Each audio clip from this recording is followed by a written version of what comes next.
আসসালামু আলাইকুম এভরিওয়ান, সবাইকে ওয়েলকাম জানিয়ে আমার ব্লগটি শুরু করছি।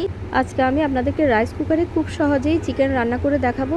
তার জন্য আমি এখানে পরিমাণ মতো চিকেন নিয়ে নিয়েছি। আপনারা দেখছেন এখানে আমি কিছু মশলা নিয়েছি। এখানে আমি পেঁয়াজকে কুচি করে কেটে নিয়েছি, আদা বাটা রসুন বাটা মিক্স করে নিয়েছি, রাঁধুনি স্বাদের প্যাকেট মশলাগুলো নিয়েছি, গোটা গরম মশলা নিয়েছি, আর এখানে আমি হলুদের গুঁড়া, মরিচের গুঁড়া, গরম মশলাগুলো, লবণ আর জিরা গুঁড়া নিয়েছি। আজকে এই রাইস কুকারটিতে আমি রান্না করে দেখাবো। তার জন্য এখানে আমি পরিমাণ মতো তেল দিয়ে নিয়েছি। তেল দেওয়ার সাথে সাথেই রাইস কুকারে যে কুক বটনটি আছে ওটি অটোমেটিকলি অন হয়ে যাবে। যদি অন না হয় আপনারা নিচের দিকে চাপ দিয়ে অন করে দিবেন।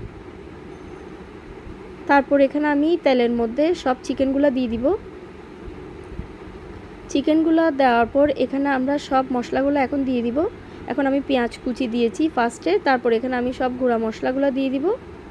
সেম প্রসেসিংয়ে এখানে আমি আদা বাটা, রসুন বাটা, গোটা গরম মশলা, রাঁধুনি মশলার প্যাকেট সবগুলো দিয়ে দিয়েছি, আপনারা দেখছেন। এখন খুব ভালোভাবে এটিকে নেড়েচেড়ে আমরা মিক্স করে নিব।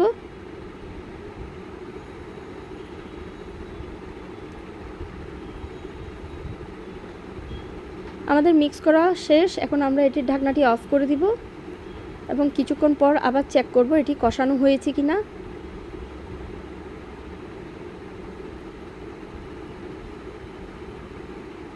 আপনারা দেখছেন এটি আমি আবার নেড়ে দিচ্ছি। এটি এখনও ভালোভাবে কষানো হয়নি।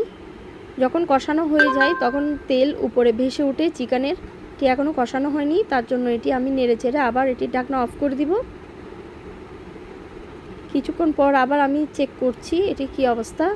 দেখলাম মাশাআল্লাহ এটি প্রায় অলমোস্ট কষানো হয়ে গেছে। আমাদের চিকেনটি এখন কষানো হয়ে গেছে। আমি এখানে কিছু পানি অ্যাড করব পরিমাণ মতো। পানি দেওয়ার পর এটিকে আমি নেড়ে চেড়ে আবার আমি রাইস কুকারের ঢাকনাটি ঢেকে দিব প্রপারলি কুক হওয়ার জন্য চিকেনটি।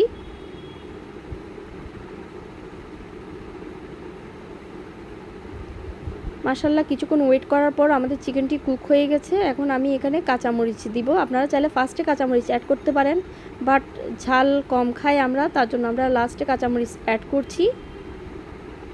কাঁচামরিচ অ্যাড করার পর একটু করে নেড়ে চেড়ে আমি এখানে ধনেপাতা দিয়ে দিব।